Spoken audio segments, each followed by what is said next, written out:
Hi friends, உங்கள் rose செடிகளில் நீங்கள் வாங்கி வச்சு புதிய தளிர்களே வராமல் இருக்கிறதோ, ரோஸ் செடி ரொம்ப வளர்ச்சியே இல்லாமல் வளராமல் ரொம்ப நாட்களாக சின்ன செடியாகவே இருக்கிறதுக்கும் இது காரணம்னு பார்த்திங்கன்னா ஊட்டச்சத்து குறைபாடு தான்.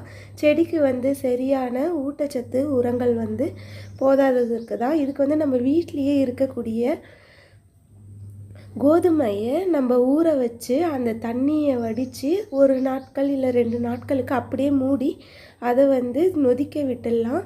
அது நொதித்ததுக்கப்புறம் தண்ணி சுத்தமாக இல்லாமல் வடிகட்டி நல்லா வெயிலில் காய வச்சிடுங்க. நல்லா ட்ரையாக காயணும்.